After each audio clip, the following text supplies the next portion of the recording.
Hi mga beshi! Tara, samahan niyo ulit kaming gumala ngayong gabi. Pagpasensyahan niyo muna ang aking boses dahil eto yung dulot ng mahilig gumala sa gabi at kumain ng matamis. Alam niyo bang taon-taon na ginagawa nila ito at taon-taon gusto kong pumunta dahil dadaan ako dito pagpunta sa office noon. Natatanaw ko lang palagi yung malaking Belen sa umaga pero never ko nakita yung ganda ng mga ilaw sa gabi. Kaya naman nag-schedule talaga kami ng pagpunta dahil mga 3 taon na ang lumipas na di kami natutuloy. Ayan, excited na nga kaming pumasok sa loob. Nakikita niyo ba yung mga nagniningning na mga ilaw na yan? At sigurado ako mas magaganda pa sa loob. Ayan, nandyan yung giant parol. O, di ba? Kaya naman, tara, pasok na tayo. Syempre, pila lang muna mga besh. May park po. You wanna park? Something like that, sir? Ayan, mali pa nga kami na napasukan na gate. Sa kabilang gate daw pala. Sabi sa inyo, first time eh. Dito nga sa tabing kalsada ay ang haba na ng pila ng mga walang dalang sasakyan na pupunta din dito sa Liwanag Park. Take note, free admission dito, kaya talagang dadayuhin. Malapit lang din naman ito sa Robinson's Galleria, kaya pwede ka mag-mall bago pumunta dito. Pila na nga rin yung mga papasok na sasakyan. Pero okay lang kasi mabilis naman kahit paano. Sabi ko, worth it naman siguro kapag nakapasok na. Ayan, kahit nga paano ay pinauna ang mga motorsiklo. At hiningan nga kami ng ID ni Kuya Guard. Nag-check muna ng ID si Kuya, then pinapasok na kami. Ayan, this is it, pansit. Ang laki ng bakuran ng Meralco at natatanaw ko na yung mga ilaw at sigla ng mga pamaskong awitin.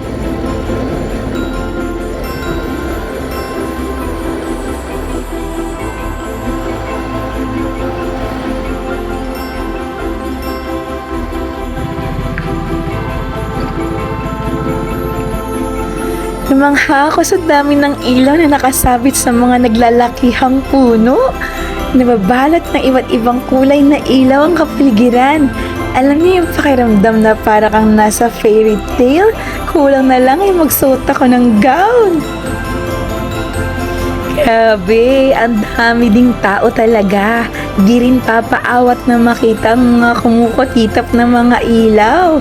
Habang kami nga ay naglalakad, hinihintay din namin ang aming mga dinamay sa paggala. Huy! O, nakikita nyo ba yan? Grabe sa ganda, di ba?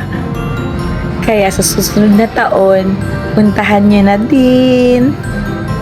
At sigurado akong mag-e-enjoy din kayo. Ayan o, ang gaganda ng mga displays and lights. Ayun yung sinasabi ko sa inyong malaking Belen. Sobrang ganda.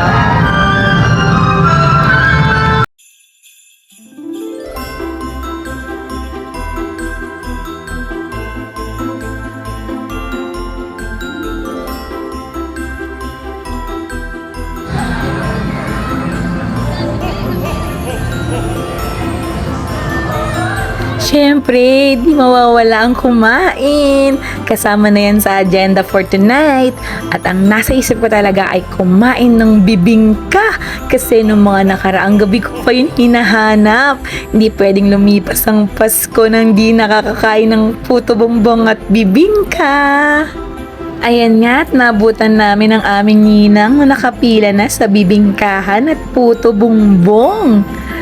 O diba? Salamat sa aming ninang, nilibre kami ng makakain ngayong gabi. At sa aming elder ninong na nakapilan naman sa mga rice and ulam. Kaya dito, okay na okay kasi meron din naman ng place para kumain. Yun nga lang, syempre, dapat may dala ka ring budget para sa food. Kasi nga, free na yung admission pero ang pagkain, syempre, hindi libre. Grabe, ang daming tao. Kaya naman sa totoo lang, sa una, nakatayo muna kami at talagang nag-aabang ng mga tatayo para makaupo kami. And sa wakas, finally, ayan, nakaupo na din kami.